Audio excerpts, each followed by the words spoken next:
आपने ही चेंज कराया मुझे, कान खोल के सुन लो, सत्य सुन लो, आपने ही चेंज कराया। अब मेरा मुंह मत खुलवाना। हम एक दूसरे की नीतियों पर, हमारी नीयत पर कटाक्ष जरूर करें, पर व्यक्तिगत आरोप कभी नहीं होना चाहिए। और जो आरोप इस हाउस में किया गया कल सभापति महोदय, मुझे आश्चर्य भी हुआ और दुख भी हुआ जब राहुल गांधी जी ने सदन में कहा कि प्रधानमंत्री के लिए मणिपुर हिंदुस्तान का भाग नहीं। मैं बताना चाहता हूं आपको सभापति महोदय कि जिस प्रधानमंत्री ने उत्तर पूर्वी राज्य को विश्व के साथ जोड़ा है, जिस प्रधानमंत्री का उत्तर पूर्वी क्षेत्र के साथ दिल का रिश्ता है, जिस प्रधानमंत्री ने भारत के दुश्मनों को उत्तर पूर्वी राज्य से खदेड़ खदेड़ कर बाहर कर दिया हो, जिस प्रधानमंत्री के रोम रोम में भारत माता बसती हो, जिस प्रधानमंत्री ने भारत कश्मीर को भारत के अभिन्न अंग बनाने के लिए अनुच्छेद 370 रद्द किया हो, श्यामा प्रसाद मुखर्जी के सपने को एक विधान, एक प्रधान और एक निशान को साबित किया हो। मैं बताना चाहता हूं विपक्ष को सभापति महोदय कि भारत को अलग अलग टुकड़ों में देखने की विचारधारा आपकी है, हमारी नहीं। हमारे सभापति महोदय, बैठो बैठो बैठो, आराम से बैठो। आपने ही चेंज कराया मुझे, कान खोल के सुन लो, सत्य सुन लो, आपने ही चेंज कराया। अब मेरा मुंह मत खुलवाना।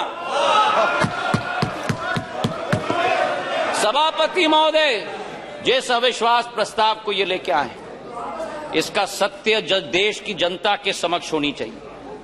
जिस तरह से एक एक वर्ग का विश्वास तोड़ा गया है और जिस तरीके से प्रधानमंत्री जी ने एक एक वर्ग का अविश्वास को विश्वास में परिवर्तित किया है, वो सत्य आज इस सदन के द्वारा देश की जनता के समक्ष जानी चाहिए।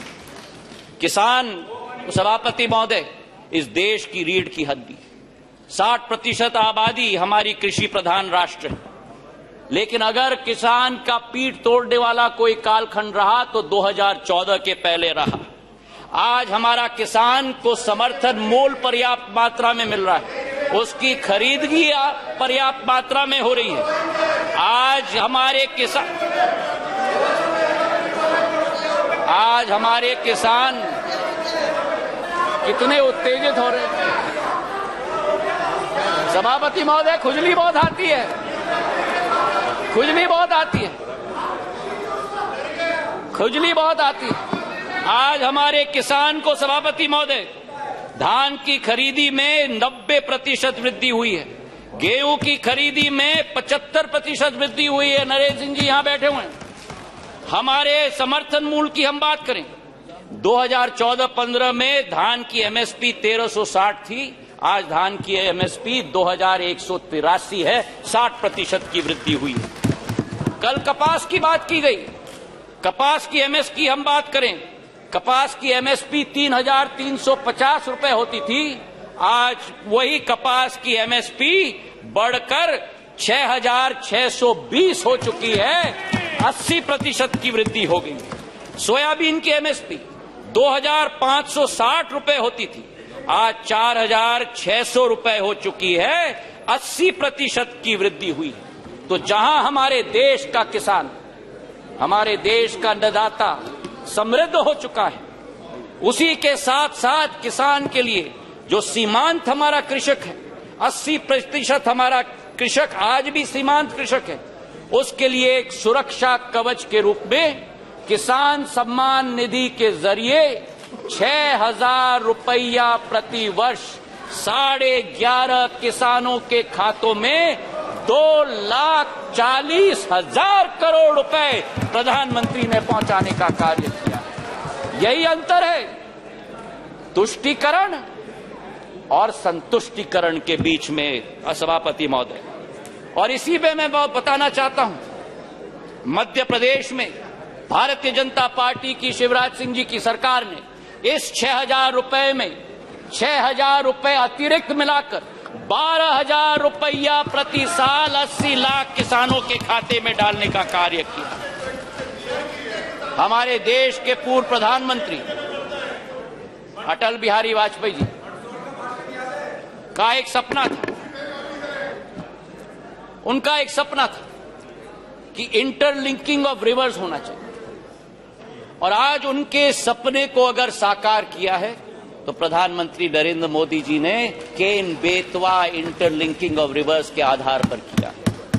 42,000 करोड़ रुपए की योजना उत्तर प्रदेश और मध्य प्रदेश के 13 जिलों को मिलाकर 60 लाख लोग प्रभावित होंगे। ये वो बुंदेलखंड क्षेत्र है जिसने अपने इतिहास में सूखी माटी के अलावा कुछ नसीब नहीं किया था। अध्यक्ष सभापति महोदय, आज वहां 11 लाख हेक्टेयर की सिंचाई होगी, 105 मेगावाट की ऊर्जा का सर्जन होगा, और उसी के साथ इस परिवर्तन के स्केल पे भी मैं बात करना चाहता हूं।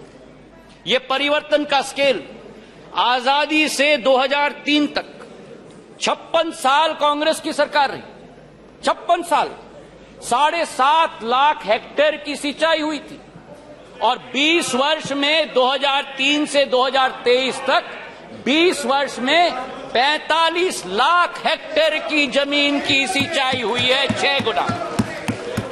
और जहां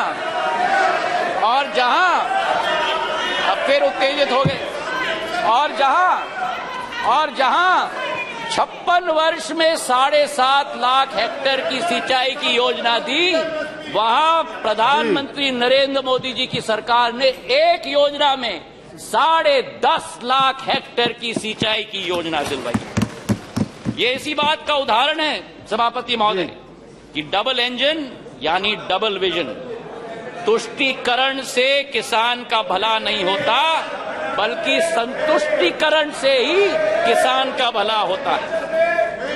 गरीबों की अगर हम बात करें हमारे सभापति महोदय, योजनाबद्ध तरीके से गरीबों को बैंक के अकाउंट से अलग रखा गया। हमारे देश के पूर्व प्रधानमंत्री ने कहा कि जब 1 रुपया भेजा जाता है केवल 15 पैसे खाते में पहुंचता, मतलब 85 पैसे बिचौलियों की दुकान के आधार पर जाता।